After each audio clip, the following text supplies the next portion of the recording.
नमस्कार, यूपी विशेष देख रहे हैं आप। आपके साथ मैं हूं रंजना सिंह राठौड़। बुलेटिन का आगाज करेंगे इस वक्त की बड़ी खबर के साथ। इंडिया न्यूज की असदुद्दीन ओवैसी से खास बातचीत हुई।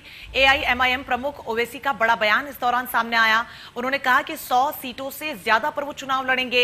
एसपी के साथ गठबंधन तय करें अखिलेश यादव, इस बात का जिक्र भी उन्होंने किया।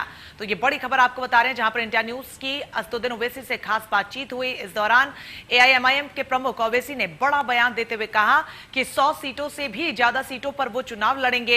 ऐसे में अब ये अखिलेश यादव पर है कि वो गठबंधन करना चाहते हैं या नहीं करना चाहते हैं। एसपी के साथ तय करे गठबंधन, ये बड़ा बयान उन्होंने दिया है। तो इस वक्त की बड़ी खबर आपको बता रहे हैं, असदुद्दीन ओवैसी से खास बातचीत इंडिया न्यूज की हुई। इंडिया न्यूज से खास बातचीत में उन्होंने बड़ा बयान दिया। उन्होंने कहा कि यूपी में 100 से ज्यादा सीटों पर वो चुनाव लड़ेंगे। ऐसे में गठबंधन को लेकर अखिलेश यादव तय करें कि उनकी मंशा क्या है, रणनीति क्या है। इस बड़े बयान को उन्होंने दिया।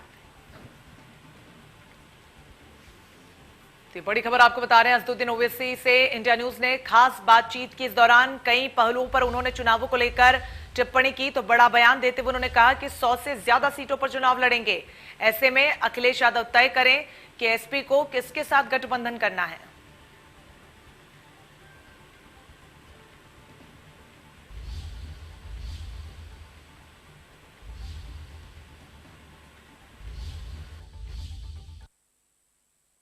बातचीत करने के लिए वैसे साहब उत्तर प्रदेश इलेक्शंस पर सबकी नजर है, आप भी हैं।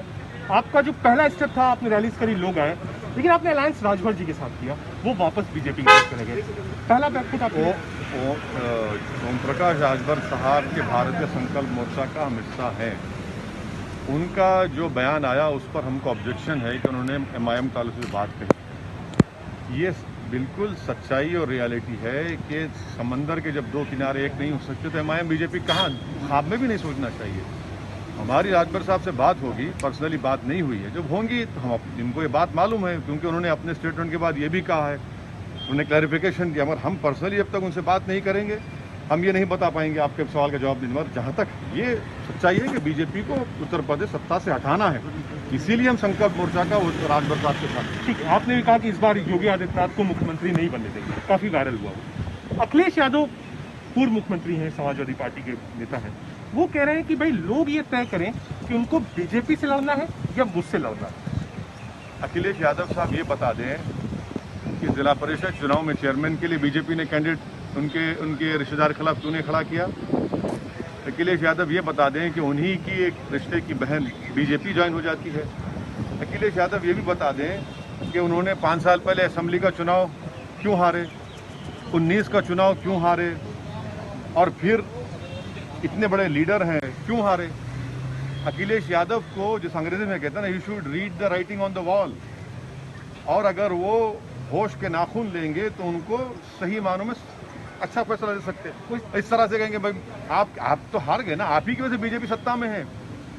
आपने 5 साल पहले असेंबली का चुनाव हारा, 19 में आपने पार्लियामेंट का चुनाव हारा, आपके परिवार के 2 लोग हार गए, आपने 12 या 15 जिला परिषद के चेयरमैन की सीट आपने नहीं खड़ा की, तो क्या बात कर रहे हैं? अखिलेश ने कहा कि मैं छोटी पार्टी से अलायंस करने को तैयार हूं। क्या वो रास्ता आप लोग का खुला है या आपको लोग को लगता है कि नहीं हो सकता? बीजेपी को हराने के लिए एमआईएम पार्टी अलायंस के लिए तैयार है। अभी इनको सोचना है, ये इन पार्टीज को और करना है, फिक्र लेना है और फैसला लेना है। सर, एक आखिरी सवाल, बार बार लोग ये कहते हैं कि आप बीजेपी को इससे फायदा होगा, जितना आप कैंपेन करेंगे उतना बीजेपी को फायदा होगा। मैं उत्तर प्रदेश में पार्लियामेंट के चुनाव में मेरा कैंडिडेट था, कैसे हार गए समाजवादी पार्टी और बीएसपी के कितने कैंडिडेट्स, मेरी वजह से।